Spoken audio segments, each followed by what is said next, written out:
Asalaamu calaykum soo dhawaada kusoo dhawaada muuqaal cusub. Muuqaalka waxaan kaga hadli doonaa calaamadaha lagu garto in ilmaha ay ku yar tahay kaalsiyamta iyo sida loo daaweeyo ayaan kaga hadli doonaa muuqaalka. Soo dhawaada. Haddii ay tahay markii kugu horeysa ana soo booqataa, subscribe noo saar, gambalaalkana furo si fiidiyowyada cusub kuu soo gaaraan. Haddaa hore noola joogtane like noo saar, asxaabtaadan usii share garee si maamooyin badan ay kaga faa'iidaystaan. Muuqaalka waxaan kaga hadli doonaa calaamadaha lagu aqoonsado in kaalsiyamta ilmaha ay ku yar tahay, maxaase lagu daaweeyaa. Markaa soo dhawaada insha Allah. Waxaan rajeynayaa in laga wada faa'iidaysan doono. Calaamadaha lagu garto in kaalsiyamta jirka ay ku yar tahay ilmaha waxaa lagu gartaa in wareegga madaxa ilmaha cabir ayuu leeyahay, da' kastuu joogo xilli walba uu yahay cabir ayuu leeyahay. In wareegga madaxa uu ka weynaado cabirka loogu talagalay xilligaas cunuga, hadduu bilooyin jiro, hadduu uu sanad ku dhow yahay oo kale, cabirka loogu talagalay wareegga madaxa in xadkiisii uu ka weyn yahay oo kale. Taasoo kan dhakhtar sheegi karo oo waxda hooyada ayada kaligeed ay fahmi karta maahan. Tan labaad waxaa waaye madaxa meesha yar oo ilmaha markay dhashaan godka ka nusnuslayda Soomaalida qaar u taqaano, geedkaas ilaa iyo sanad iyo bar ayuu ku xirmaa. In cunuga sanad iyo bar uu gaaro kale aysan xirmin weli oo weli meesha furanta oo kale, ayadana waxay kamid tahay calaamadaha lagu garto in kaalsiyamta ilmaha ay ku yartaa. Tan saddexaad oo ilmaha lagu aqoonsan karo in kaalsiyamta ku yartaa waxaa waaye cunuga 6 bilood ilaa iyo sanad ilkaha way u soo baxaan. Haddii cunuga sanad uu gaaro welina aysan wax iliga u soo bixin, ayadana waxay calaamad u tahay in cunugii jirkiisii ay kaalsiyamta ku yar tahay. Tan afraad waxaa waaye in cunuga jirkiisii uu jilicsan yahay oo kale. Leana kaalsiyamta lafaha iyo ilkaha kaliya ma ahan, murqahana way ka qayb qaadataa adkaanshahooda. Leana muruqii cunuga markuu gacanta fidinayo, markuu laabayo oo kale, murqihii oo kale waa inay awoodii u shaqeeyaan oo kale cunuga markuu laabayo iyo markuu fidinayo. Markii kaalsiyamta cunuga jirkiisa ku yar tahay, waxaa ku arkaysaa in jirkiisii uu aad u jilicsan yahay oo kale, murqihiisii jilic saa'id ah ay leeyihiin ayaa ku arki kartaa. Tan shanaad oo lagu arki karo waxaa waaye in ilmihii kadib dhacaan oo kale dhaqdhaqaaq ay sameyn lahaayeen. Dhaqdhaqaaqa sameyn lahaayeen kadib dhacayaan sida in cunuga xilliga loogu talagalay inuu fariisto uu kadib dhaco, xilligii loogu talagalay inuu cunuga istaago socdo kale uu kadib dhaca ka sameeyo kale. Ayadana waxaa waaye calaamadaha lagu garto in ilmihii uu jirkooda ku yar yahay kaalsiyamta. Tan lixaad ugu dambeyso inta maanta aan ka soo qaadanayna waxaa waaye in ilmihii lugihii gacmahooda oo kale markaasaas u taabatid aysan ay adag yihiin oo kale, adag ay yihiin oo markaas tiraan nuuxnuuxi oo kale aadan sahal ku nuuxnuuxin karin. Ayadana waxay calaamad u tahay in cunugii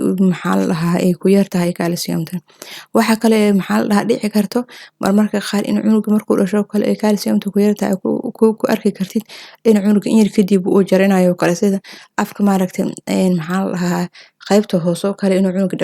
dhag ka sii hayo oo jareys xadkiisa ka badan. In cunuga in yar kadib markuu joogo qof qarqariyaysa camal oo lugihii gacmaha dhag ka dhaho oo ka jarayo oo kale. Ayadana waa lagu arki karaa cunuga in jirkiisii ay kaalsiyamta ku yartahay oo kale. Maxaa lagu daaweyn karaa marka? Markii kaalsiyamta ay ku yartahay cunuga jirkiisa maxaa daawo ah, maxaas lagu ogaan karaa inay ku yartahay? Daawo waxaa horta cunugii in maxaa lagu ogaan karaa, waan ka soo hadalnay maxaa daawo oo lagu daaweyn karaa. Marka laga soo tago in cunugii dhakhtar iyo daawo caadi lagu daaweeyo, marka laga soo tago haddii aan dhahan cunto lagu daaweynayo cunugii asagoon waxba isbitaal la geynin oo kale, haddii calaamadihiisa ay fudud yihiin oo cunuga wixii aysan ku tarax tagin oo kale, cunuga markuu dhasho ilaa 6 bilood kaalsiyamta cunuga u baahan yahay horta naaska caanaha ka qaadan karaa hooyada oo haddii si joogto ah u nuujiso. Haddii cunuga 6 bil ilaa iyo sanad uu gaaro uu leeyahay cunuga kaalsiyamta jirkiisa way yar tahay, cunuga maalintii wuxuu u baahan yahay 370 milligaraam oo kaalsiyam ayuu u baahan yahay. 370 milligaraam oo kaalsiyam cunuga u baahan yahay 6 bilood ilaa sanad jiro, wuxuu ku heli karaa oo kale inaad koob caano ama 2 koob caano aad siisid ama koob yogurt oo kale aad siisid. Wuu ka heli karaa baahiyihiisii ahayd in kaalsiyam jirkiisa uu kaga faa'iideysto. Haddii cunuga sanad ilaa 3 sano uu jiro, wuxuu u baahan yahay 500 milligaraam oo kaalsiyam ah. Haddii cunuga 4 sano ilaa 8 sano uu jiro, wuxuu u baahan yahay 800 milligaraam oo kaalsiyam ah. Haddii cunugii 8 sano uu ka weyn yahay oo kale, oo 8 sano iyo wixii ka weyn uu yahay oo kale, wuxuu u baahan yahay 1000 milligaraam oo kaalsiyam ah. Okay, marka inta soo cabir ayuu u baahan yahay calcium ah xagee laga heli karaa calciumka muuqaalo badan aan kaga soo hadalna way jiraan laakiin inta haddii aan soo koobno waxaa laga heli karaa caanaha iyo waxyaalaha caanaha laga soo saaro sida caanaha yogurtka iyo waxyaalahaas ayaa laga heli karaa malayga laga heli karaa jaalaha ukunta laga heli karaa waxaa kaloo laga heli karaa cananaaska burtuqaalka canabka sisintoo kale maxaa la dhahaa malabka cad dhammaan waa laga heli karaa maxaa la dhahaa calciumta ilmaha u baahan yahay okay maxaa waay marka waxyaalaha siyaadiya in calciumta jirka uu nuugo waxaa jira waxyaalaha siyaadiya in calciumta jirka marka cunuga asiiso kale jirka cunuga markaas siiso jirka wuxuu u baahan yahay in cuntadii cunuga asiisa calciumta ku jirto uu ka nuugo marka waxaa jira waxyaalaha siyaadiyo in la nuugo calciumta jirkii cunuga cuntaanta uu qaato in calciumta jirka uu ka nuugo waxyaala yar ayaa jiro waxyaalaha siyaadinaya in calciumta jirka cuntadii ku jirta laga nuugo waxyaalaha siyaadiya waxaa kamid ah vitamin D oo kale vitamin D ayada waxaa laga helaa kala sida jaalaha ukunta oo kale iyo caanaha iyo waxyaalaha caanaha laga soo saaro waa laga helaa waxaa kaloo siyaadiya in maxaa la dhahaa jirka uu ka nuugo maxaa la dhahaa cuntooyinkii calciumta ku jirta oo cunuga uu qaata in jirka uu ka nuugo waxyaalaha siyaadiya waxaa kamid ah vitamin C-ga marka meelaha laga heli karaa iyadana maxaa waaye vitamin D waxaa laga heli karaa caanaha iyo waxyaalaha caanaha laga soo saaro iyo jaalaha ukunta marka vitamin C-ga xagee laga heli karaa waxaa laga heli karaa oo kale faroolaha waxaa laga heli karaa oo kale saytuunka waxaa laga heli karaa liinta waxaa kaloo laga heli karaa burtuqaalka waxyaalahaas dhan waxaa laga heli karaa maxaa la dhahaa in wixii ka saaciday cunuga in jirkiisii uu ka nuugo maxaa la dhahaa cuntooyinka uu qaata calciumta ku jirto inuu ka nuugo markaa siinay sidoo kale malay ama aad siinay sidoo kale cananaas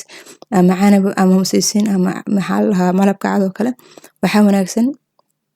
inaad ugu dartid waxyaalaha vitamin C-ga leh ama waxyaalaha vitamin D-ga leh sida haddii malay aad siinay sidoo kale cunuga liin kaga dhiijisid liana liinta vitamin C ay leedahay jirka waxay u fududaanayso in cunuga uu ka nuugo maxaa la dhahaa calciumtii cuntada uu qaadanaya calciumta ku jirta inuu jirka ka faa'iideysto ayay keenaysaa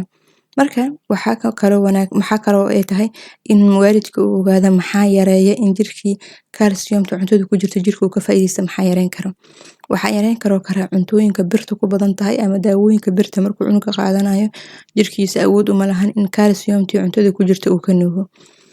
marka haddii cunuga uu maxaa la dhahaa dhiig la-aan hayso kale oo maxaa la dhahaa daawooyin bir iyo ama caadi ahaanba cuntooyinka birta ku badan tahay uu qaadanayo ama daawo ahaan uu qaato ama cunto ahaan u qaato ayadan waxay yareynaysaa in jirka calciumtii uu cunuga asiis uu ka nuugi lahaa uu yaraato marka cuntooyinka maxaa kamid ah oo birta ku badan tahay waxaa kamid ah oo kale hilibka guduudan waxaa kamid ah oo kale beerka haddii cunugii uu calciumta inuu ku yartahay aragtidoo kale waxaa wanaagsan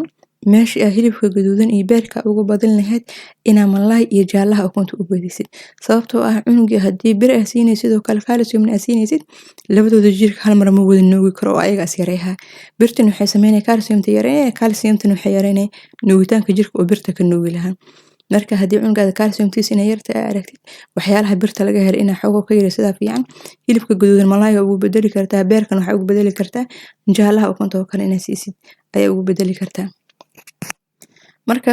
saasaan kaga hadalnay maxaa la calaamadaha cabir meeqo cunuga maalinta calcium u baahan yahay xagee laga helaa maxaa ka saacida in jirka calciumtii uu nuugo iyo maxaa yareyn kara in jirkii baniaadanka uu calciumtii uu nuugi waayo muuqaalka intaas ayaan kusoo gabagabeyneynaa waxaan rajeynayaa inaad wax badan ka faa'iideen haddii ay tahay markii kugu horreeyaan soo booqataa soo dhawaaw waxaan rajeynayaa inaad wax badan ka faa'iidi doontid channelkeena si maxaa la dhahaa soo dhawaaw waan ku leenahay subscribe noo saar gambalelkana furo haddii familka aad kamid tahay hore noola joogtani like noo saar asxaabtaadan usii share gareey si waalidiin badan ay kaga faa'iideystaan